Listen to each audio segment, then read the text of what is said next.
Saludos hispanos, les habla Perico de Misión Hispana.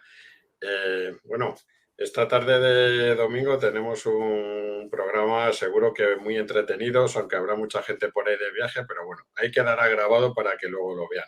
Acuérdense antes de nada de suscribirse a nuestro canal de YouTube y de seguirnos en redes sociales. Ya saben que estamos muy activos en Instagram, en Twitter y en Facebook.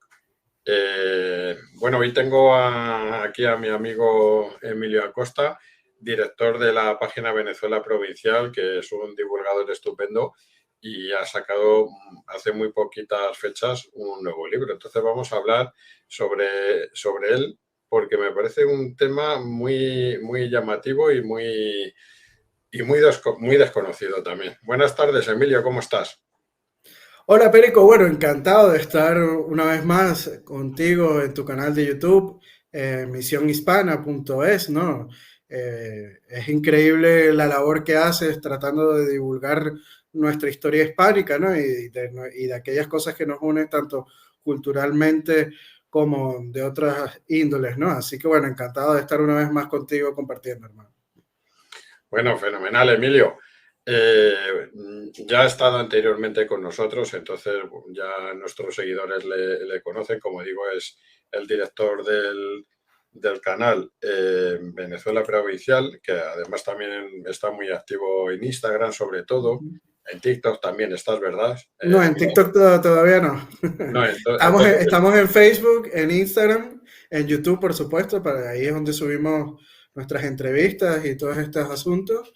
También vamos a subir esta entrevista de nuestro canal de YouTube con tu permiso, Perico, y también tiene la anterior contigo, ¿no? Que estuvimos hablando un poco de la historia hispánica de Venezuela, de la Venezuela provincial, ¿no?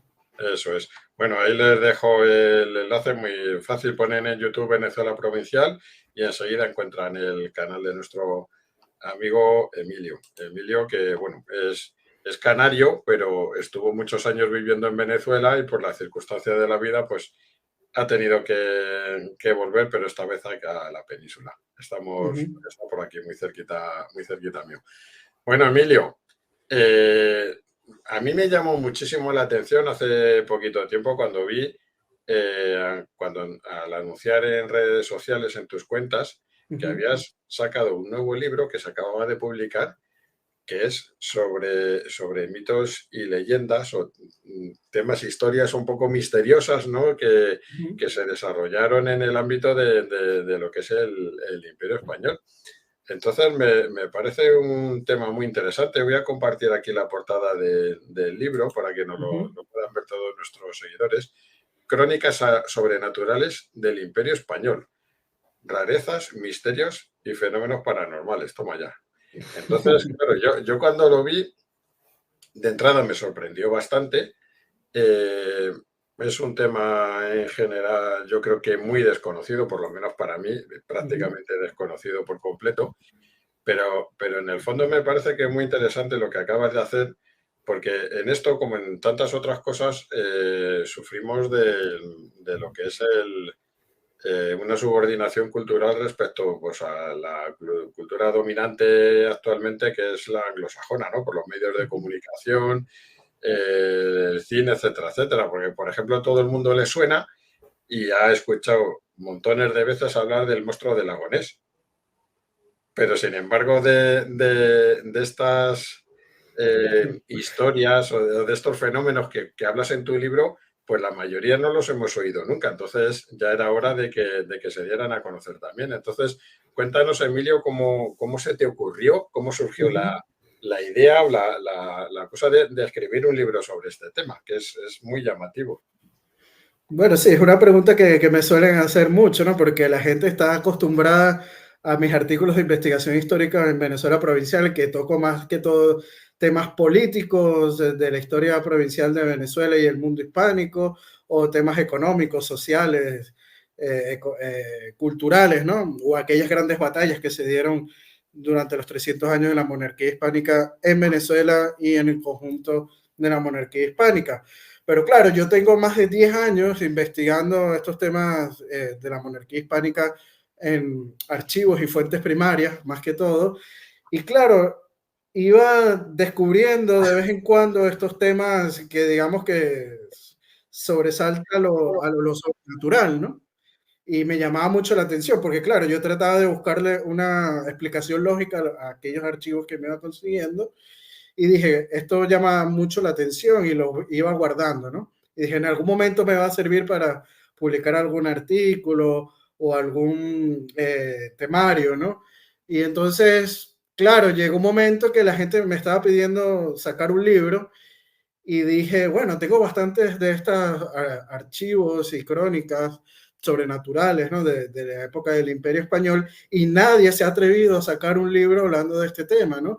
Y hay muchísima documentación primaria de la época y creo que da para un libro, ¿no? Y entonces decidí, pues, hacer y sacar este libro, ¿no? Y claro, muchos preguntarán, Crónicas sobrenaturales del Imperio Español, ¿por qué el libro, no? Pero si nos vamos a la definición del Diccionario de la Lengua Española, de la RAE, la Real Academia Española, vemos que una de sus obsesiones dice que crónica significa breve narración histórica expuesta en orden cronológico. Y la definición de sobrenatural, según la Real Academia Española, eh, que dice lo siguiente, que se aplica a cualquier cosa que excede los términos de la naturaleza. Y estas dos cosas pues lo vamos a conseguir en el libro, porque vamos a ver una narración histórica expuesta en orden cronológico. Empezamos desde el primer capítulo desde el más antiguo hasta el caso más moderno, que ya sería el siglo XIX, ¿no? Y claro, por supuesto, son crónicas que exceden los términos de la naturaleza común, por llamarlo de alguna manera, ¿no? Y el libro está dividido en dos capítulos. El primer capítulo, pues recojo todas las crónicas de aquellos viajeros que estuvieron en la América Española y en todos los rincones del mundo hispano, porque también hablamos de la Capitanía General de Filipinas, que era parte del Imperio Español, o inclusive el Virreinato de Nápoles, que también era parte, ¿no? También hay casos de la península, de las Islas Canarias y otros puntos, ¿no? No solamente se centra en el Imperio Español en América, que, ojo, es el gran grueso de la información del libro, pero también encontramos casos de otros puntos como he mencionado, ¿no? Y claro, aquí en el primer capítulo recoge estas historias que aparecen en las crónicas de aquellos viajeros de Indias, de aquellos frailes que estuvieron en el proceso de evangelización del Nuevo Mundo, ¿no? Y el segundo capítulo, pues recojo más que todos aquellos casos que me consigo en los archivos, como puede ser el Archivo General de Indias, casos sobre todo de teratológicos, de algunas anomalías humanas, animales, que no solamente se recoge en los archivos, también en la Real Colección, del Real Gabinete de Monstruosidades o Real Colección de Gabinetes de Historia Natural, que lo conseguimos aquí en Madrid, ¿no? Está expuesto gran parte de él en el Museo de Ciencias Naturales y otra parte está en el Museo de América, ¿no? Entonces, todos aquellos casos que formaban parte del Real Gabinete de Monstruosidades, pues que conseguí los archivos, los fui guardando y están y lo podemos encontrar en el segundo capítulo, ¿no? En el primer capítulo, que es en cuanto a crónicas, como digo, o sea, son las crónicas de aquellas personas que vivieron en la época, y me gustaría citarte al Premio Nobel de Literatura Mario Vargas Llosa, hispano-peruano, por cierto, lo que habla sobre los cronistas de la época del descubrimiento, sobre todo, ¿no? Abro comillas, Perico. Los cronistas del descubrimiento y la conquista fueron los primeros en América en practicar el periodismo escrito. Algunos de ellos pueden ser considerados auténticos reporteros, pues como Pedro Pizarro, Ciese de León o Bernal Díaz de Castillo, eran testigos y protagonistas de los sucesos que relataron, en tanto que otros, como el Inca Garcilaso de la Vega, el Padre Cobo, Pedro Mártir de Anglería o Herrera, recogieron sus informaciones entrevistando a sobrevivientes y depositarios de documentos y memorias de aquellas hazañas. Ellos, algo muy característico, Perico, de los cronistas, es que ellos trataron de darle una explicación a aquellas cosas que veían, ¿no? Y ellos usaban mucho la comparativa para poder escribir sus crónicas, ¿no? Y claro, ellos están llegando a un nuevo mundo. Y al llegar a un nuevo mundo, pues la geografía americana, como tú bien sabrás que has estado al otro lado del charco, es totalmente diferente a la europea, ¿no? vemos grandes ríos como puede ser el Amazonas, el Orinoco, el Mississippi, ¿no? Que son ríos muy caudalosos y muy grandes en comparación con los que podemos conseguir aquí en Europa. Vemos una fauna totalmente diferente, como puede ser guacamayas, tucanes, iguanas, caimanes, manatíes, ¿no? Entre otros animales que ellos desconocían. Y claro, ¿qué es lo que ellos conocían en aquel momento, en aquella época? Ellos estaban muy acostumbrados a aquellas crónicas de la antigüedad, de la tradición greco-romana, ¿no? Como pueden ser esas historias de las guerreras amazonas, que es originalmente de la tradición greco-romana, ¿no? De la antigüedad, ¿no? Estas mujeres guerreras. Y claro, ellos al ver, por ejemplo, una tribu de indígenas exclusivamente de mujeres, pues se trasladan y lo comparan con esas amazonas de la antigua Grecia y dicen, ah, mira, estas son aquellas amazonas que nos hablaban los griegos, ¿no? No me O, digas que el nombre del río Amazonas, viene de ahí. exacto, correctamente, y la selva y toda la zona del Amazonas. Inclusive Hernán Cortés cuando llega al virreinato, a lo que será el virreinato de la Nueva España, que él está tratando de buscar una ruta para las Indias Orientales, en sus exploraciones él llega a lo que sería la península de Baja California, y él pensaba que había llegado a una isla, y claro, él también ve muchas mujeres y le hace recordar a las historias de las Californias, ¿no? Y es por eso que le pone a California, esa zona de la América, ¿no? Lo que es la península de la Baja California y la Alta California después, posteriormente. Entonces, claro, ellos están utilizando la comparativa para ver todas estas cosas nuevas que están observando en el nuevo mundo en base a lo que ellos pues conocían anteriormente. También las novelas de caballería las leían muchísimo y entonces trataban de compararlo con aquello que están descubriendo prácticamente. Emilio, una pregunta. Antes de seguir, ¿dónde podemos conseguir el libro? El libro está disponible en Amazon a nivel mundial. Aquellos que están aquí en España, en la península, pueden adquirirlo por la página de Amazon España, que es amazon.es. Los que están en los Estados Unidos, en la amazon.com.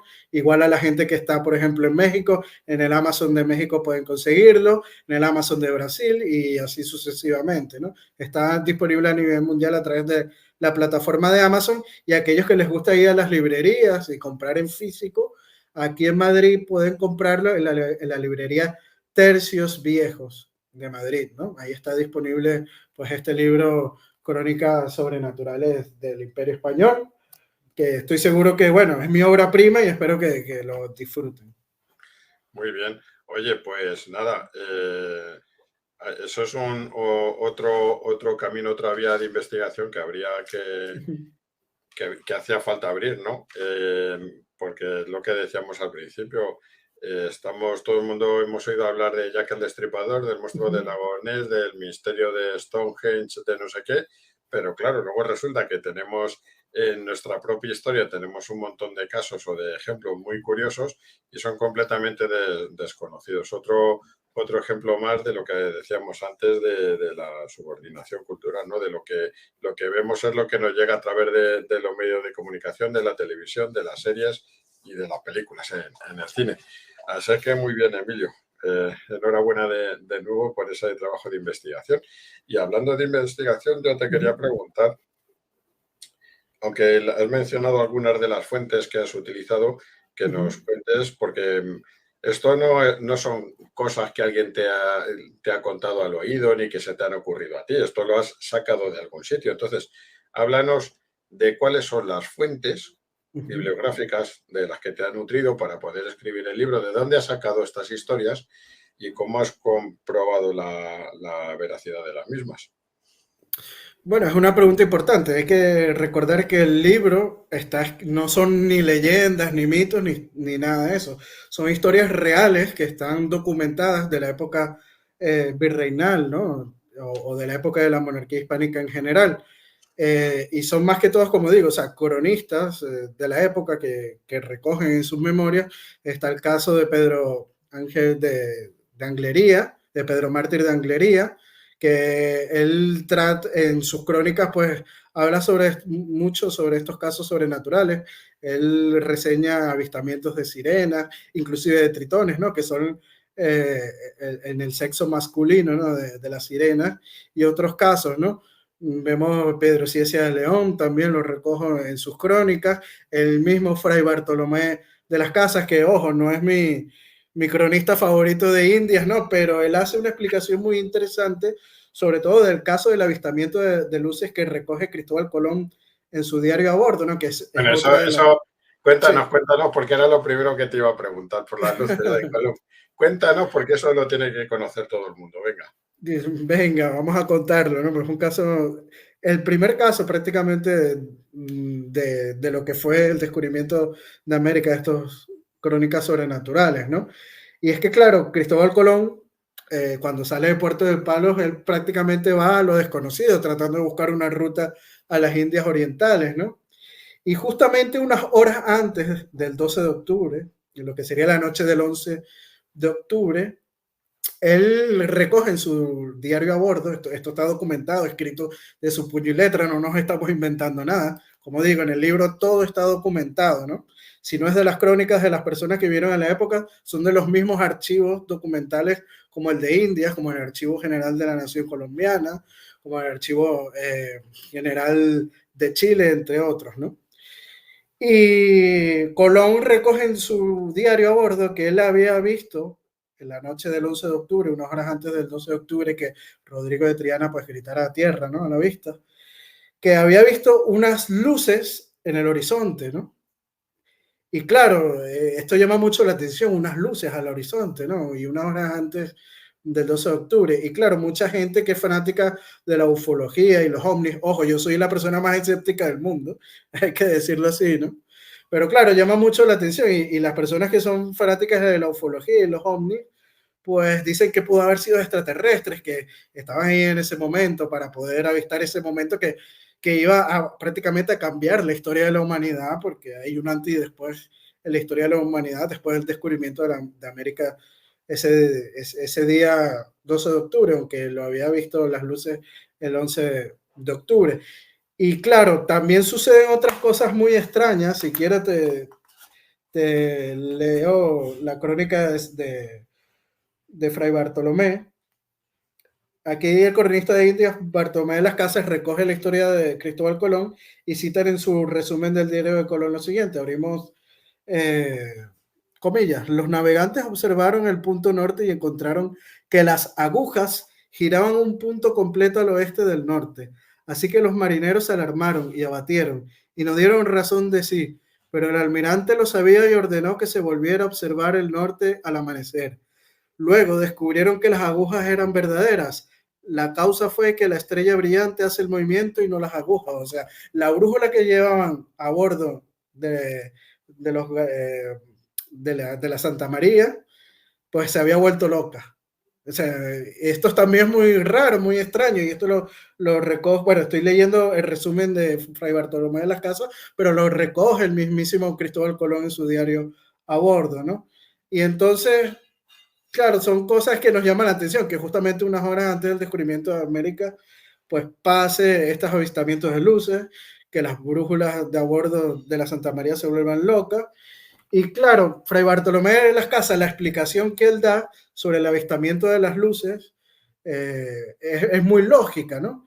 Y él dice que pudo haber sido pues algunas fogatas de los indígenas en la noche, vistas desde lo lejos, ¿no? Acordémonos que Cristóbal Colón iba a llegar a lo que se denominará posteriormente como el archipiélago de las Bahamas, ¿no? Que son un montón de islas, más de 1000, ¿no? Y entonces pudo haber sido esas fogatas que encendían los nativos, que prendían los nativos en la noche y desde lejos pues se veían como esas pequeñas lucecitas, ¿no? Que llamaron mucho la atención a Cristóbal Colón y las recogió en su diario a bordo y la explicación de Fray Bartolomé de las Casas me parece de lo más lógico.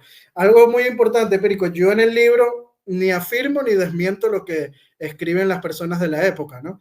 Simplemente trato de darle una explicación lógica, como es en el caso de los avistamientos Sirena, que recoge tanto Cristóbal Colón en su diario a bordo como Pedro Mártir de Anglería también en sus crónicas, ¿no? Que habían visto algunas sirenas. Y claro, la explicación lógica a estos avistamientos de sirenas es que pudo haber sido que hayan visto un manatí, Para aquellos que no lo saben, el manatí es un animal muy común en el área del Caribe y morfológicamente, pues la cola del manatí es muy parecida a la de estos seres míticos como las sirenas, ¿no? Y entonces quizás cuando ellos salían a la superficie, ¿no? Pues la cola, pues pudieron haberla confundida con la de las sirenas, ¿no? Y es por eso que cuando veían estas colas, pues mira, ve, allá va una sirena, ¿no? O sea, es lo más lógico lo que ellos trataban de buscar con esa comparativa, ¿no? De los casos de sirena. Al ver una cola de esa manera, pues pensaron que estaban avistando estos seres mitológicos, ¿no? Bueno, muy curioso cuando menos. ¿Qué más casos nos puedes hablar? ¿Cuál ha Uh -huh. sido el tipo de historias o de crónicas más numeroso que más veces se repite? ¿Sobre qué hablaban? Es que hay montones de casos, ¿no? Hay un caso que se repite en el libro, que es de lo que estábamos hablando antes, ¿no? Porque tú estabas diciendo que todo el mundo conoce la historia del monstruo del lago Ness, ¿no? Este gran monstruo. Y en el caso en el libro, yo recojo dos casos de estos monstruos de lagos, ¿no? Que tenemos en el mundo hispánico. Y en el mundo hispánico no solo tenemos uno, tenemos dos, que los recojo aquí en el libro, ¿no? O sea, en eso le ganamos por goleada a los anglosajones y es triste que no se conozcan estos casos. Como tú bien dices, todo el mundo conoce el monstruo del lago Ness, todo el mundo conoce Jack el Destripador, porque también contamos en el libro, pues aquellos asesinos seriales que se dieron en la época virreinal. El primer caso de un asesino serial en el continente americano se dio en la época virreinal en la Capitanía General de Chile y era una mujer, Catalina de los Ríos y Lisperger. Pero bueno, si quieres hablamos de ella posteriormente. Y todo el mundo conoce a Jack el Destripador, pero no conocen a esta mujer. Todo el mundo también conoce la colonia perdida de Roanoke y no conocen las historias del imperio hispánico, ¿no? O conocen la historia del holandés errante, este barco fantasma. Y nosotros también tenemos historias de galeones fantasmas, sobre todo aquellos galeones que regresaban de la ruta de Manila a Acapulco, ¿no? Por el Pacífico. Hubo galeones que llegaban sin tripulación, ¿no? Y Bueno, está documentado. cuéntanos de esos, cuéntanos casos de esos, de los galeones fantasmas. No, bueno, los galeones fantasmas, acordémonos que la ruta de la que hacía el galeón de Manila, ¿no? Aquí de Manila a Acapulco, pues era una zona muy peligrosa, sobre todo el viaje de regreso, ¿no? De Manila a Acapulco, porque iba en contra de la corriente. Acordémonos que Urdaneta tuvo que conseguir el tornaviaje para poder regresar, porque es que las corrientes no acompañaban a estos hombres, ¿no? Bueno, la última Sí. entrevista que hicimos fue precisamente con Rafael Codes, o sea, Uh-huh. hablando sobre el Galeón de Manila, que ha publicado un libro sobre este tema. Efectivamente, es un viaje muy peligroso porque no solamente hay que encontrar la corriente marina adecuada, sino hay que escoger muy bien la fecha de salida, de inicio del Uh-huh. viaje para poder llegar a Acapulco. Entonces, efectivamente, era un viaje muy largo y muy peligroso. Sí, y también habían tifones, otras amenazas naturales, ¿no? La misma peste, porque como era un viaje muy largo, pues pudo haber los tripulantes pues ser infectados por enfermedades como la peste o otras, ¿no? Como el escorbuto también, ¿no? Porque se acababan las raciones de comida y el escorbuto pues empezaba a florecer entre las enfermedades de la tripulación y es por eso que a lo mejor estos galeones que llegaban al virreinato de la Nueva España sin tripulación, es que pudo mucha gente morir, ¿no? Por estas enfermedades, Pero, pues, o pudieron haber recibido algún ataque pirático, porque acordémonos que esas aguas estaban inundadas de piratas chinos o japoneses, ¿no? pero una cosa, Sí. Emilio, si se enferma en la tripulación por la peste o por escorbuto o lo que sea, Uh -huh. el barco llegaría lleno de cadáveres, ¿no? Sí, No pero llegaría. a lo mejor algún animal, como puede ser un cuervo, lo que sea, pues se van sacando los animales, ¿no? Es que tantas explicaciones que puede haber sobre estos casos, ¿no? Que llama mucho la atención, ¿no? pero también puede ser que recibieron un ataque pirático y lo secuestraron. O sea, no sabemos las causas de por qué estos galeones, ¿no? Y hay varios galeones que llegaron al Virreinato de la Nueva España así, sin tripulación. Está el caso del galeón San José, por ejemplo. O también cojo otros casos, ¿no? Guadalupe Pinzón habla del galeón de Nuestra Señora de la Victoria. Guadalupe Pinzón es una historiadora que ha estudiado este tema a fondo, ¿no? Y según consta la documentación, si quieres te cito, del caso del galeón San José, ¿no? Que lo estudió el catedrático Pedro Emilio Pérez Mayaina, y cita que el San José llegó a México, abro comillas, convertido en un barco fantasma, sin nadie vivo a bordo, probablemente todos murieron de peste. Otro autor, que es el inglés Henry Camin, señala en su obra El Rey Loco y otros misterios de España imperial, este acontecimiento sin especificar un nombre de la embarcación, pero nos imaginamos que pudo haber sido este galeón San José. Abro comillas, dice, en 1657 un barco llegó a Acapulco después de navegar a la deriva durante más de 12 meses. Todos a bordo estaban muertos. Increíble, ¿no? Y el caso que te contaba de Nuestra Señora de la Victoria es un galeón que llegó, pero a las costas de la Capitanía General de Guatemala, un poco más al sur de Acapulco, ¿no? Y el historiador César Cervera cita sobre este caso, ¿no? Dice, según consta de la documentación que se conserva, la capitana, bueno, este es sobre el San José, pero bueno, lo que te puedo decir es que Nuestra Señora de la Victoria, 80 tripulantes habían muerto y el estado del barco era calamitoso, pero se logró dar con un grupo de personas con experiencia naval para suplir las bajas y trasladar el barco al pueblo de Nuestra Señora de las Nieves. Tras esta parada, el almirante Francisco García de Fresno, que seguía con vida porque algunos de los marineros sobrevivieron, logró dirigir con éxito el galeón hasta el puerto de Acapulco. O sea, como estaba a la deriva este galeón, tuvieron que buscar gente para poder rescatar el barco, ¿no? Y poder llevarlo con éxito a Acapulco, ¿no? Porque es que estaba a la deriva en las costas de la Capitanía General de Guatemala, ¿no? Madre mía, sí, sí, sí.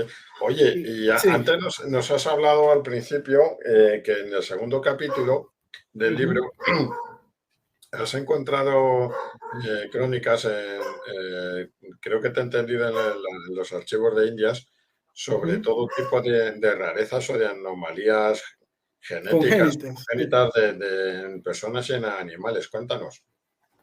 Bueno, esto que están aquí, no sé si se pueda A observar ver, bien.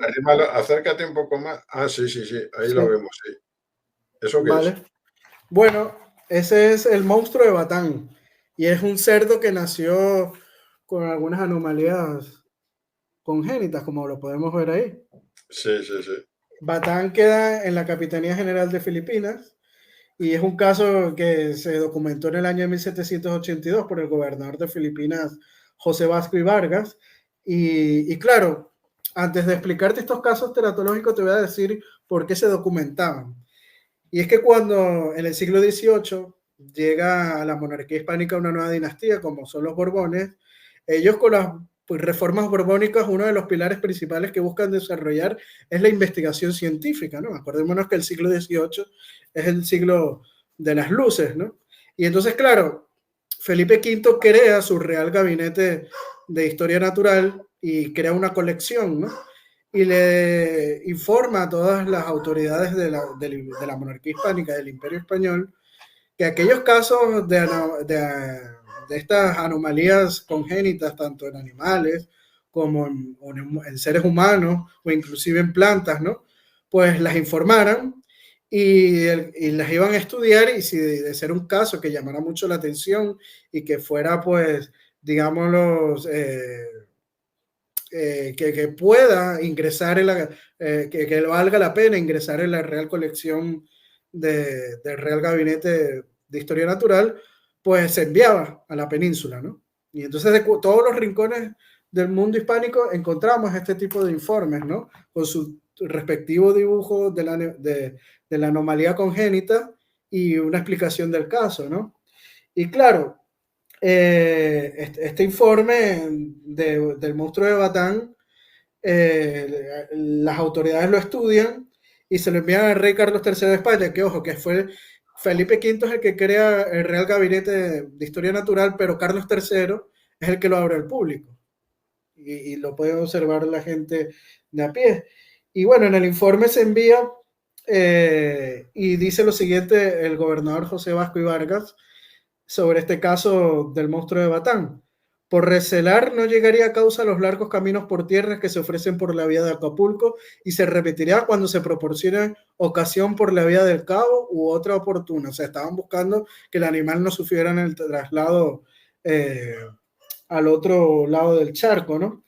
Y también dice que el informe, la descripción del animal, y se dice, como hijo de una cerda, su peculiaridad estribaba en que tenía trompa, orejas y colas de elefante. Además señala que nada me ha parecido por ahora más digno de enviarse y de la especulación de los naturalistas que el extraño aborto figurado en el adjunto dibujo, de una puerca con las particularidades que se explican.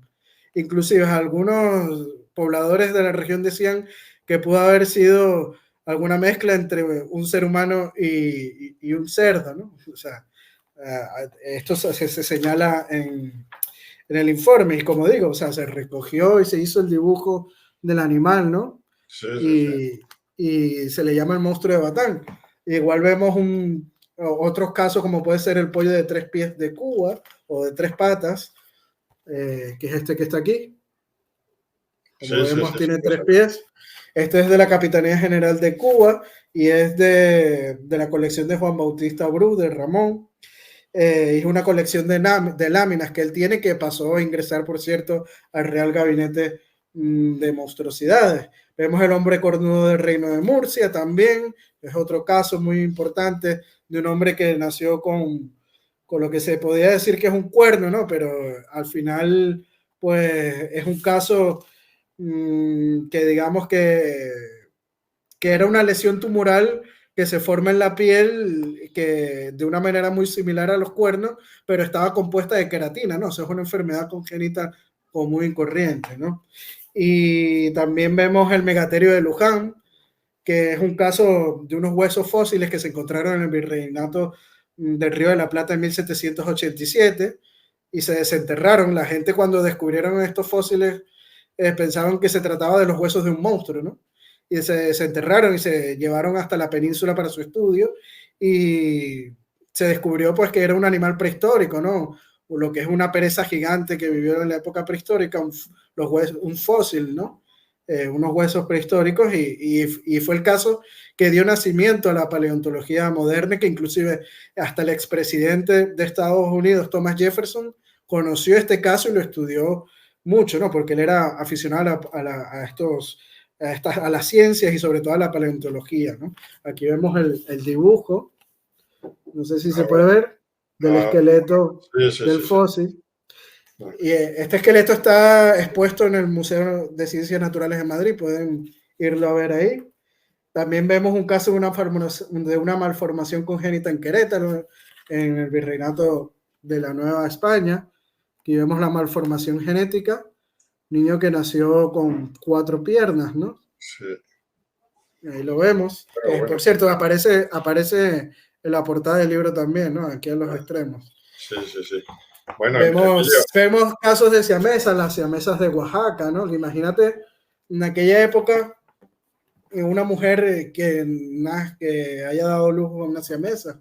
Eso lo veía la gente como un castigo divino, quizás por los pecados, ¿no? Que era la forma en que ellos trataban de buscar, la forma lógica que trataban de buscar de por qué nacieron unas siamesas, ¿no? Y claro, después los doctores los estudian y se encuentran que no es un caso de ningún castigo divino ni ninguna monstruosidad, sino simplemente son siamesas y es algo que puede ocurrir en la naturaleza. No, poco común, pero ocurre. bueno, Emilio, una cosa, de todos los casos que has estudiado y que recoges en tu libro, ¿cuál es el que más te ha llamado la atención? ¿Cuál te ha parecido el más extraño o más inexplicable de todos? ¿El más extraño o el que más me gustó? Las dos cosas, venga, cuéntanos el más extraño y el que más te gustó. Bueno, vamos a empezar con el más extraño, ¿no? Y el más extraño quizás es el más popular últimamente entre los hispanistas, ¿no? Que es el caso de este soldado teletransportado en la Capitanía General de Filipinas, ¿no? Y es un caso que, si te soy sincero, yo no le encuentro ninguna explicación lógica, ¿no? Y la crónica de Fray Gaspar de San Agustín, que es el que recoge esta historia, ya en el siglo XVII, la crónica ubica cronológicamente este suceso en el año de 1593 ahí en Manila, ¿no? Y habla de un soldado pues que estaba haciendo guardia en el palacio del gobernador de Filipinas, y es que en esos días habían recibido los ataques de unos piratas chinos que habían asesinado al gobernador de Filipinas, ¿no? Y entonces, claro, estaban todos en guardia en el palacio, pues protegiendo las autoridades y el mismo palacio y la misma ciudad. Y este soldado, pues guardando eh, cuidados, ¿no? Durante la noche, durante la madrugada, pues se recuesta cansado y se queda dormido, ¿no? Y el soldado a los pocos minutos de quedarse dormido despierta, y cuando abre los ojos ve que está en un lugar totalmente desconocido y totalmente extraño para él, ¿no? Y había despertado nada más y nada menos que a 14.000 kilómetros de distancia en la Plaza Mayor de Ciudad de México, lo que hoy en día conocemos como el Zócalo, ¿no? Toma ya. Sí, y está todo esto documentado por Fray Gaspar de San Agustín en sus crónicas, ¿no? Y claro, al despertar y la gente observarlo, obviamente lo veían extrañamente porque llevaba el uniforme de un soldado de la Capitanía General de Filipinas, que es totalmente pues diferente al uniforme que puede llevar un soldado en el Virreinato de la Nueva España, ¿no? Y llama la atención de la población y de las mismas autoridades, y las autoridades pues lo interrogan, y él empieza a contar esta historia de que estaba a más de 14.000 kilómetros de distancia. Las autoridades no lo creen, no le creen, y hasta hablan de alguna herejía o pacto o brujería, ¿no? Y lo apresan, ¿no? Y, y una vez que lo apresan, claro, él dice que habían asesinado al gobernador que estaba tomando guardia en el Palacio de Manila. Y un mes después, cuando llega el galeón de Manila a Acapulco, que llega con las noticias del asesinato del gobernador, y uno de los tripulantes del galeón, cuando llega a Ciudad de México y dice y reconoce al soldado de que él estaba justamente la noche que asesinaron al gobernador ahí en el Palacio de Manila, pues ahí sí le creen la historia y lo sueltan, ¿no? Y una vez que lo sueltan, pues se le pierde el rastro a este soldado, se dice que regresó a Filipinas. Pero algo curioso de este caso, Perico, que lo he estudiado, es que Fray Gaspar de San Agustín habla de que, claro, el Santo Oficio intercede en este caso, ¿no? La Inquisición, porque es un caso casi que de brujería, ¿no? Y yo me he puesto a investigar la documentación del Santo Oficio de la Inquisición y no he conseguido este caso, y es muy extraño porque la Inquisición documenta Todo. absolutamente todo, ¿no? Todos Jo, estos casos. la Inquisición española, que Sí, la Inquisición alemana con la quema masiva de brujas y tal, ahí no documentaron nada. no, no, por supuesto, ya eso es otro tema, ¿no? Pero la Inquisición española documenta todos estos casos, y es raro que no se consiga documentación de la Inquisición, del Santo Oficio, sobre el caso de este soldado teletransportado. Tenemos documentado, como digo, la crónica de Fray Gaspar de San Agustín contándonos esta historia. Y curiosamente, en el siglo XX, un historiador estadounidense, en una revista de historia, le da nombre a este soldado y dice que se llama Gil Pérez, que él dice que en base a una documentación que él descubrió, pues el soldado se llamaba Gil Pérez, ¿no? Pero yo no he visto esa documentación de la que habla este historiador estadounidense, pero bueno, es uno, es una curiosidad, ¿no? Sobre este caso del soldado teletransportado de nombre llamado Gil Pérez. Oye, Emilio, esto que me estás contando Ujú.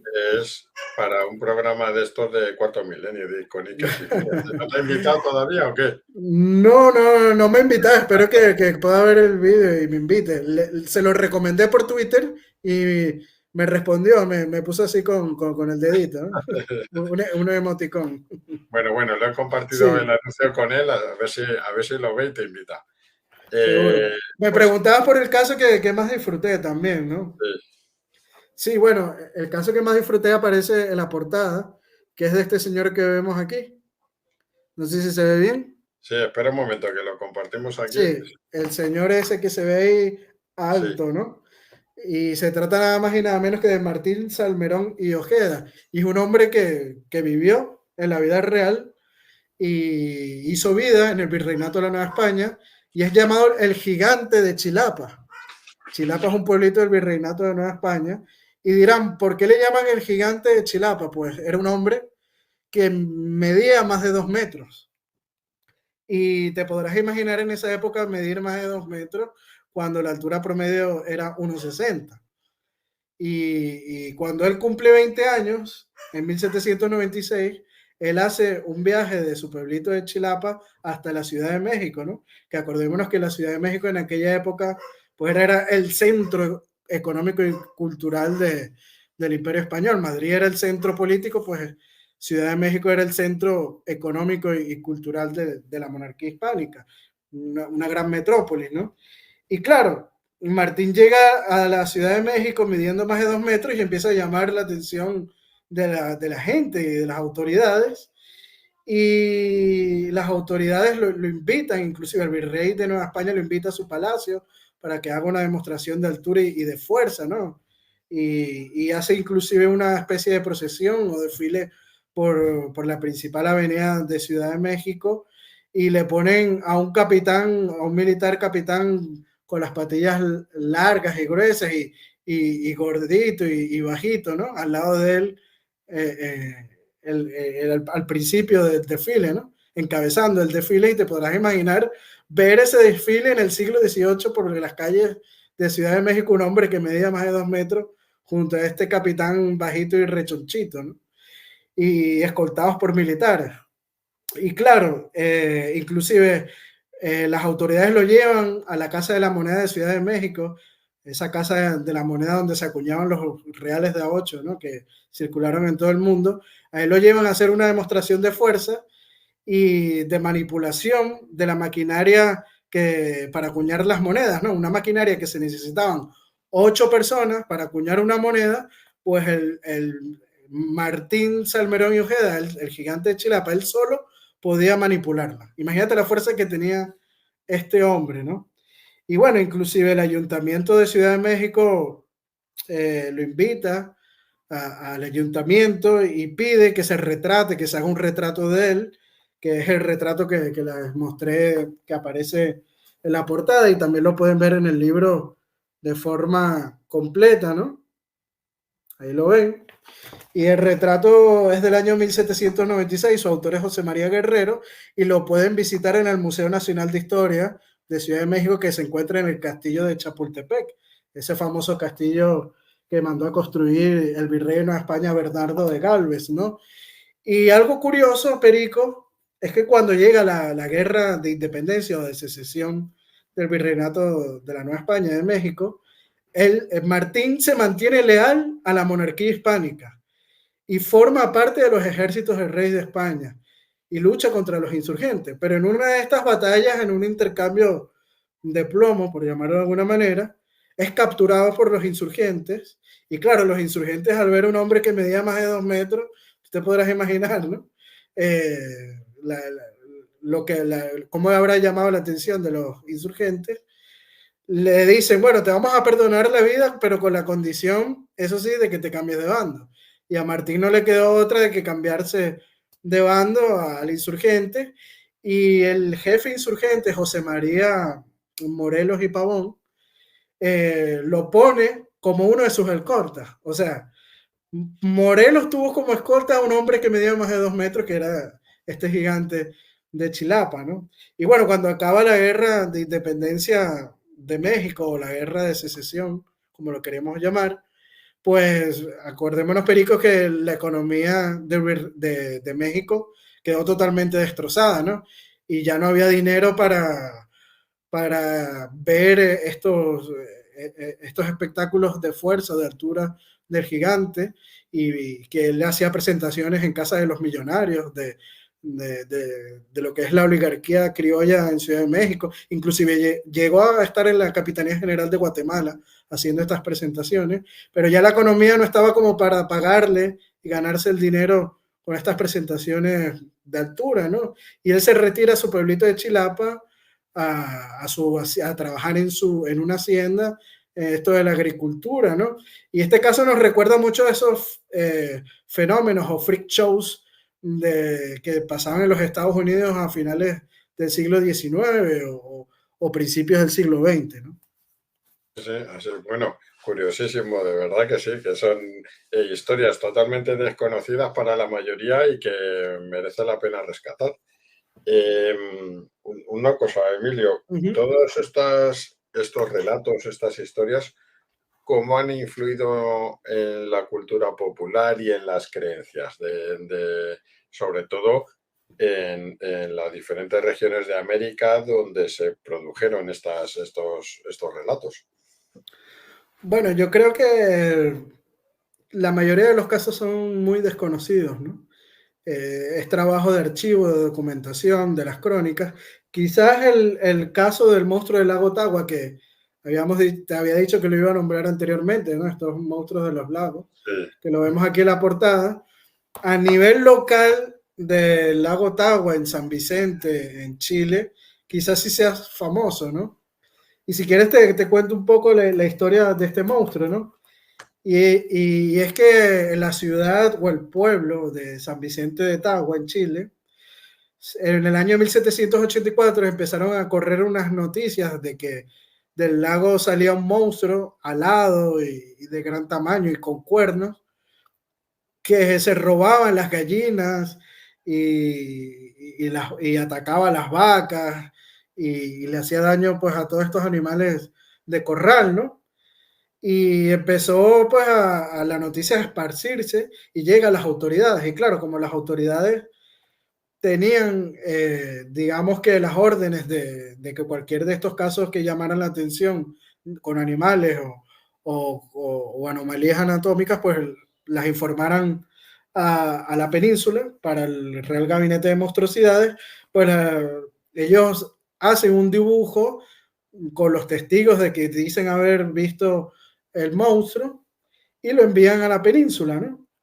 Y claro, cuando lo envían a la península, el informe llega primero a la Capitanía General, perdón, al Virreinato de la Nueva Granada por distancia, y de ahí venía a la península, y ahí hicieron una copia que lo pueden ver en el Archivo General de la Nación Colombiana, ¿no? Y el otro, y el informe original llega hasta Madrid y lo pueden, se encuentra en resguardo en la Biblioteca Nacional de Madrid, ¿no? Y yo lo publico aquí en el libro. Aquí está el dibujo original que están en los archivos en la Biblioteca Nacional de Madrid, en el Archivo General de la Nación Colombiana, ¿no? Que hablan de este monstruo.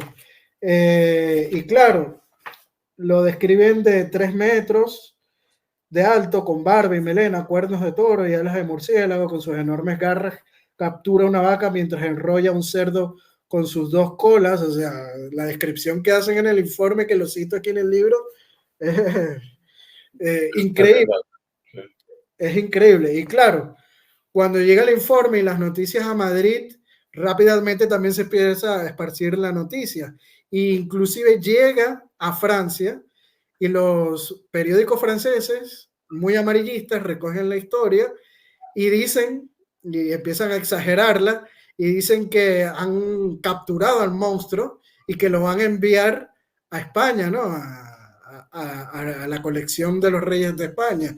Y hay un grabado que publican en un periódico francés del monstruo encadenado en una jaula, llegando al puerto de Cádiz, ¿no? Y que iba rumbo a los aposentos de la familia real española, ¿no?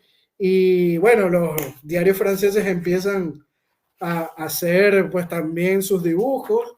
Uno de ellos es el que aparece, este que vemos aquí, que es el que aparece en la portada. Sí, sí, sí. Es del año también de 1784 y lo subastó la casa de subastas Christie's de Nueva York, por cierto. Y es del siglo XVIII, ¿no? De estas crónicas, de estas noticias que aparecían en los diarios franceses, ¿no? Y esto, bueno, historias como estas, también como el del monstruo del lago Tota en la Nueva Granada, pues lo pueden ver en el libro. O sea, si los anglosajones tienen al monstruo del lago Ness, nosotros tenemos dos: el monstruo del lago Tagua en la Capitanía General de Chile, y el monstruo del lago Tota en el Virreinato de la Nueva Granada. Bueno, pues nada, pues ya solamente hacía falta, porque tenerlo teníamos, hacía falta darlo a conocer. Y eso es lo que estás haciendo tú, Emilio. Así es que enhorabuena de nuevo. Bueno, eh, de estas crónicas, de estas historias que nos estás comentando, ¿hay alguna de ellas que haya tenido alguna influencia especial en la cultura popular o que se haya transmitido oralmente las tradiciones de generación en generación y de alguna forma perviva pues en alguna celebración, en los cuentos o en las fiestas populares? ¿Tienes noticia de alguna? De los casos que comento en el libro son muy desconocidos, y quizás este monstruo del lago Tagua en San Vicente, en Chile, lo hayan rescatado como una especie digámoslo, que de mascota del pueblo, ¿no? Por esta historia tan increíble que cuentan, ¿no? Ha sido como un símbolo del pueblo, ¿no? Que vamos a tratar de rescatarlo todos los hispanos, porque es una historia más increíble que el monstruo del lago Ness, y que inclusive fue documentada por las autoridades, tanto locales como las peninsulares, ¿no? Al conocer esta historia que se esparció hasta Francia llegó, ¿no? Imagínate. Nos pregunta Carlos si se puede encontrar tu libro en España. Lo hemos comentado al principio, pero recuérdanos dónde se puede conseguir. Sí, en España, pues está disponible en Amazon, en Amazon.es, ahí pueden encontrarlo. Y también, si les gusta, pues comprar los libros en físico en la librería Tercios Viejos aquí en Madrid, pues está disponible también a la venta. Bueno, lo que no tengan en tercios viejos no lo tienen en ningún sitio. Eso es así. Todos estos temas históricos hispánicos lo manejan muy bien, ¿no? Sí, Ese sí, sí. material. Bueno, Emilio, pues nada, yo te agradezco mucho que nos hayas dedicado un rato para darnos a conocer estas historias, estas crónicas tan desconocidas y tan curiosas y tan interesantes también. Y nada, seguro que a más de alguno de nuestros oyentes le llamará la atención y pues buscará tu libro. Eh, no sé si nos quieres contar algo más, porque Ujú, yo no quería despedirme de ti sin hacerte ujú. una pregunta que no tiene nada que ver con el libro, pero que está muy de actualidad. Entonces, antes de preguntarte lo que tengo ahí en el tintero, no sé si Ujú. quieres añadir o nos quieres contar algo más acerca de todas estas crónicas sobrenaturales. Bueno, yo creo que hemos hablado bastante de bastantes crónicas que aparecen en el libro, como le digo. Es un libro totalmente documentado, ¿no? Que bebe de fuentes primarias. No son historias, digámoslo, inventadas o mitos o leyendas, ¿no? Son todos casos documentados que beben de fuentes primarias, y que, bueno, lo pueden leer no solo los amantes de la historia y de estos temas hispanistas, sino también aquellos que le encantan, por ejemplo, los temas de terror o misterios, ¿no? O sea, es un libro universal que puede leer cualquier persona, no solamente aquellos frikis, por llamarlo de alguna manera, de la historia, sino también aquellos frikis del terror, ¿no? Les va a Ah, gustar bueno, mucho, y tiene el plus que son historias reales, documentadas. claro, claro, eso te iba a decir, que bueno, que al final son historias curiosas, extrañas, si quieres decirlo, llamarlo así, pero que no dejan de formar parte de la historia del Imperio Español y es interesante, es importante conocerlo, ¿no? Que no solamente eh, nos quedemos con lo que nos cuentan en las series de televisión o en las películas americanas o británicas, sino que que en el mundo hispano está lleno de este tipo de historias y de crónicas, claro que sí. Bueno, Emilio, yo te quería preguntar ahora, ya que hemos estado hablando bastante rato sobre estos temas y hemos hablado de tu libro, Ujú. aunque no tiene que ver, hay un tema muy de actualidad y que yo reconozco que me pilla bastante de refilón, en el sentido de que desconozco los orígenes, la historia de todo esto. Hemos oído recientemente sobre el conflicto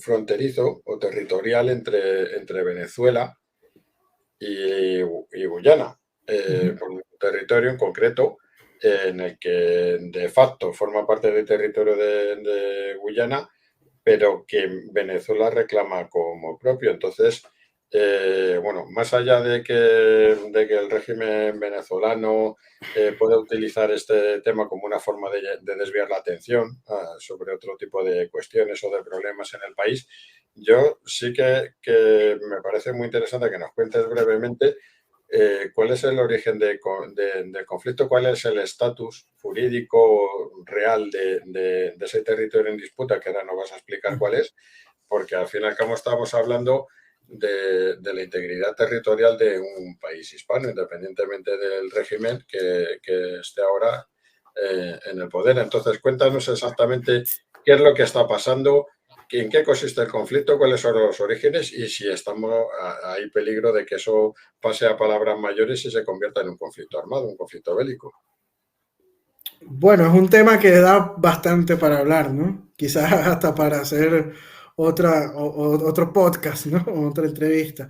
Pero trataré de resumirlo lo más que pueda, ¿no? Y claro, muchos dirán, ¿por qué Venezuela está reclamando el territorio del Esequibo? Y es que tenemos que preguntarnos lo siguiente. Ese derecho territorial sobre el Esequibo de Venezuela hay que remontarlos a la época de la monarquía hispánica, ¿no? Sobre todo aquella provincia de la Guayana española, que después cuando en 1777 su majestad el rey Carlos III de Borbón emite la Real Cédula de Creación de la Capitanía General de Venezuela, incluye a la provincia de la Guayana española como parte integral de la Capitanía General de Venezuela. Y es por eso que ese territorio de la Guayana, tanto la Guayana actualmente de Venezuela como la Guayana Esequiba, pertenecen a la Capitanía General de Venezuela y luego del proceso de secesión o la guerra de independencia venezolana, por el derecho de uti proceditis juris, es que el territorio pasa a formar parte de lo que sería posteriormente la República de Venezuela, esta república que nace después de la independencia. Pero acordémonos que una de las potencias que apoyan a los insurgentes, a los independentistas en Venezuela durante la guerra es Inglaterra, ¿no? Sorpresa, qué sorpresa que nos acabamos de llevar. No me digas que Inglaterra está detrás de un conflicto, de una secesión de una parte de territorio de una nación hispana. No me lo puedo Eh, creer. Eso es correcto. Y claro, dirán, pero ¿cómo llegaron los ingleses ahí? Y es que, claro, España es la primera en llegar a la zona de la Guayana y los holandeses, inclusive hasta los suecos, trataron de fundar una colonia, lo que es el Esequibo, pero fueron expulsados por las autoridades provinciales de Venezuela. Y claro, los holandeses sí llegaron a, a establecerse en esa zona y claro, tratan las autoridades provinciales de expulsarlos y hay una guerra entre Holanda y España y cuando se firma la paz de Münster, pues España le reconoce los asentamientos holandeses en la Guayana, pero al este del río Esequibo, ¿no? No al oeste, que es lo que corresponde a lo que sería posteriormente la Capitanía General de Venezuela y que reclama a Venezuela, ¿no? Y ya en el siglo XIX, Inglaterra, en la guerra napoleónica, le declara la guerra a Holanda y ocupa las colonias holandesas en América y ocupa este territorio de la Guayana holandesa, ¿no? y Holanda se lo cede. Holanda nada más se queda con la parte de Surinam y la parte de lo que posteriormente sería la Guayana Británica, pues se la quedan los ingleses, ¿no? Y luego, pero esto sería la parte al este del Esequibo, recordémoslo bien, nunca al oeste. Y luego de la independencia, las autoridades republicanas venezolanas están en este problema de las guerras civiles y las luchas intestinas entre caudillos militares, todos estos problemas internos que surgieron en las nuevas repúblicas americanas, ¿no? Después de la secesión de España. Y en estas luchas intestinas de poderes internos, los ingleses aprovechan y ocupan al este, el territorio al este del río Esequibo.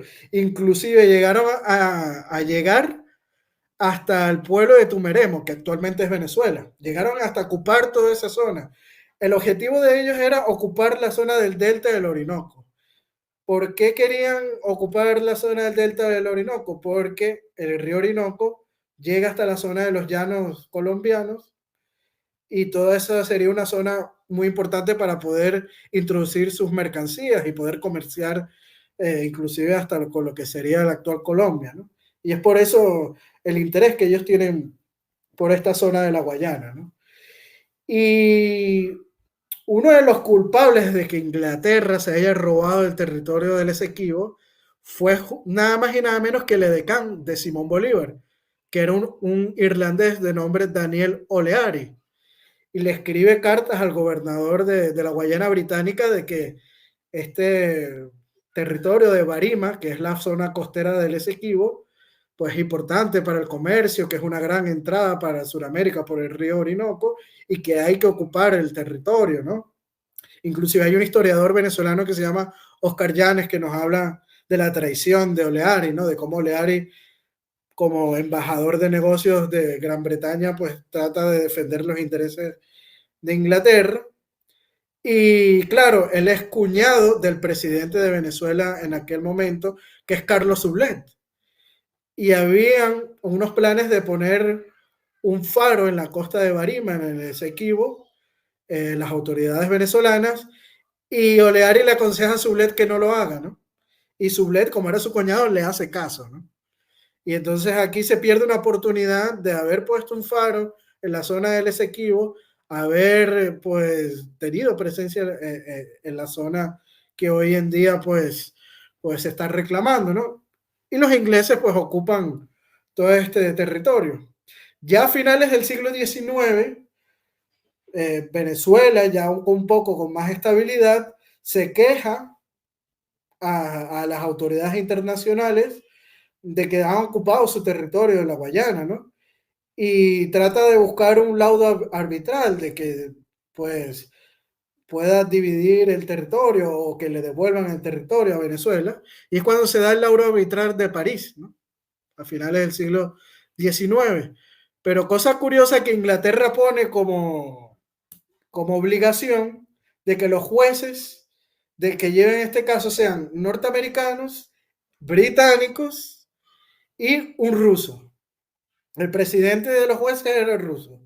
Los representantes venezolanos eran estadounidenses y los británicos, sus representantes, pues eran británicos, ¿no? No hay ningún otro modo. Y a la decisión que llega el laudo arbitral de París es que le concede casi 150.000 kilómetros de la Guayana venezolana, que es lo que actualmente Venezuela pues reclama. Venezuela pues se queja, dice que el fallo es nulo porque perjudica sus intereses, que no estaban bien representados y claro, Venezuela no tenía las posibilidades de declararle la guerra a una potencia como era el Imperio Británico en aquel momento, ¿no? Y nada más pues eleva la queja. Y ya en los años 60, cuando ya Venezuela pues tiene una posición económica fuerte, ya a mediados del siglo XX, con todo el descubrimiento del petróleo. Venezuela llega a ser el país más rico de América después de Estados Unidos, inclusive era hasta más rico por Producto Interno Bruto que Canadá, y se modernizan las Fuerzas Armadas, pues Pérez Jiménez, el que fue dictador de Venezuela, en una entrevista llegó a decir que él tenía un plan para recuperar el Esequibo y que estaba dispuesto a irse a la guerra contra Gran Bretaña. Lamentablemente, pues lo tumbaron y no pudo llevar a cabo este plan de recuperación del Esequibo. Pero en los años 60, los gobiernos democráticos tratan de recuperar el territorio y ante la ONU, pues con estos planes de descolonización, pues hacen la queja, ¿no? Y llegan pues a firmar un tratado con el Reino Unido, que ya en el año de 1966, unos meses después, le darían la independencia a Guyana, curiosamente, ¿no? Y el tratado lo firman el Reino Unido, el gobierno autonómico de Guyana y la República de Venezuela. Y el tratado es que queda, dice textualmente que queda nulo el laudo arbitral de París y que convida a las tres partes a buscar una solución conveniente a todas las partes, ¿no? Y eso lo firman tanto Inglaterra como Venezuela como la Autoridad Autonómica de Guyana, ¿no? A los pocos meses se independiza Guyana y desconoce esta firma del Tratado de Ginebra, ¿no? Que es la que Venezuela pues reclama de que se cumpla, ¿no? De que se llegue a un tratado que sea satisfactorio para las tres partes. Y bueno, esto ha sido un tira y encoge, ¿no? De reclamaciones entre el gobierno de Venezuela y ya el gobierno independiente de Guyana, ¿no? Y llegamos pues a esta situación actual, el que el gobierno chavista, que ha destruido Venezuela, tanto económica como socialmente, y tiene una popularidad muy baja, ¿no? Y conocemos estos casos que los regímenes dictatoriales, pues una forma de elevar la popularidad, pues es declarando guerras. Vemos el caso de Galtieri con Argentina y la guerra de las Malvinas, ¿no? Y Maduro, pues ha apostado a eso, ¿no? Vemos en estos momentos que la oposición venezolana ha hecho pues unas elecciones primarias, han escogido como líder de la oposición a María Corina Machado, la han inhabilitado políticamente y entonces una forma de desviar la atención de todos estos problemas internos que tiene el chavismo en Venezuela, pues llamando al nacionalismo y buscando pues desempolvando este reclamo que tiene Venezuela, justo reclamo de la Guayana Esequiba, ¿no? Y bueno, esto es alaraca del gobierno chavista porque yo no creo que vaya a haber ninguna invasión militar. Hay que decirlo, el ejército venezolano y la armada venezolana está totalmente destruido. Han comprado algunas armas a Rusia, a China, etcétera, pero eh, hay que decirlo, hay muchas están abandonadas, no les hacen mantenimiento. Hubo un Sukhoi hace pocos meses que se derribó, se cayó, porque no le hacían el mantenimiento justo. Las Fuerzas Armadas, los soldados están pasando necesidades, hambres, ¿no? Y yo creo que Venezuela no está en la situación de declararle la guerra a nadie. Yo creo que todo esto, como te digo, es para disolver los problemas internos que existe en Venezuela y de llegar a alguna locura de Maduro, que no creo que ocurra, de invadir Guyana, pues, o pasarían dos cosas.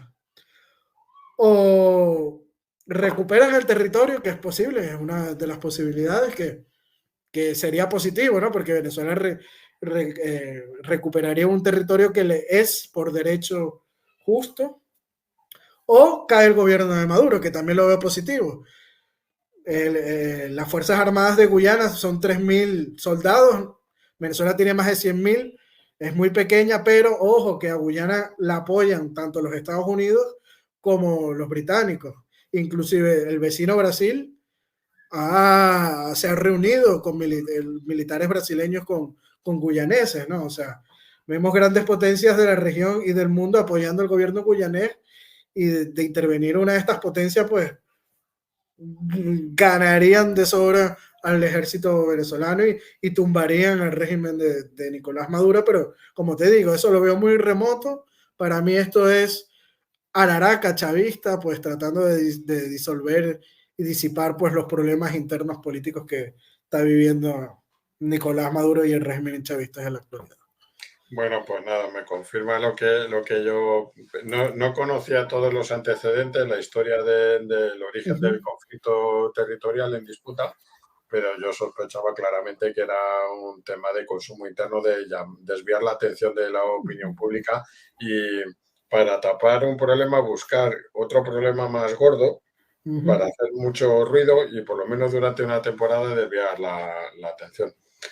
Que lo vivimos en el año 82 con la guerra de las Malvinas, con Galtieri, ¿no? O sea, algo parecido. Lo único que los argentinos sí fueron más allá y se invadieron, pero yo digo que actualmente las Fuerzas Armadas venezolanas no tienen una capacidad como para En hacer la una situación invasión. en la que está el país, que además me da mucha pena Sí, porque Venezuela la conozco, he estado allí. Además he recorrido una parte importante del país y como tú decías antes, es que es un país inmensamente rico por las riquezas naturales que tiene y que es, por desgracia, pues está en la situación que está. Ojo con lo de la guerra de las Malvinas, que si los argentinos hubieran esperado un poco, unos meses más, si hubieran planifica un poco mejor la operación, se podían haber salido con la suya, ¿eh? no, Ojo, y qué porque, curioso que con la guerra de las Malvinas los únicos que apoyaron a Argentina fueron países hispanoamericanos. claro, claro, Estados Unidos e Inglaterra apoyaron, bueno, a los mismos ingleses, ¿no? A las Malvinas. evidentemente, sí, sí, pero bueno, se dieron una serie de circunstancias que si se hubiera retrasado un poco más, unos meses, la operación, podrían haber cogido a la flota británica en una situación en la que no podría haber montado la operación que montó. De hecho, le salió bastante caro la guerra de las Malvinas a la Royal Navy. Pero eso es otra historia. Con eso ya, de este tema hemos hablado alguna vez con Patricio Alonso aquí en este canal y se enciende. El Eso es tema, tocarle la fibra a los sí, argentinos. sí, Igual que el tema del Esequibo con los venezolanos, un tema que toca la fibra patriótica, ¿no? Por llamarlo de alguna pero manera. fíjate, Emilio, que los británicos allí donde van siempre van dejando la semilla de la discordia, del conflicto y tal, porque has hablado de las Malvinas y de Esequibo, pero podemos hablar de Gibraltar. Eh, Del territorio que reclama Guatemala, de Belice también. También del conflicto de Oriente Medio, podemos hablar de muchas más cosas. Pero bueno, muchas gracias porque nos has aclarado bastante cuál es el origen del conflicto y por qué estamos en la situación en la que estamos. Y nada más, Emilio, yo te agradezco mucho haber charlado estos minutos con nosotros. Eh, Ojalá tu libro se venda fenomenal y mucha gente conozca todas estas crónicas sobrenaturales del Imperio Español. Sí, señor, en Amazon se puede conseguir. Y nada, ya sabes que aquí tienes tu casa para lo que quieras. Ya en otra ocasión seguro que volvemos a vernos por aquí para hablar sobre la historia y la cultura y la actualidad, ¿por qué no?, de España y de todo el mundo hispano.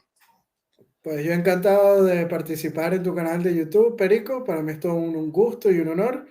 Y te mando un fuerte abrazo. Pues un abrazo muy grande para Emilio y para los hispanos de todo el mundo, desde España pasando por América hasta Filipinas. Claro que sí. Un abrazo y ya nos vemos. Hoy una cosa, ya os aviso. Este viernes, día 15, vamos a tener un trío de ases aquí en el canal de YouTube. Vamos a tener un programa en el que vamos a hablar sobre la huella de la fe en la hispanidad.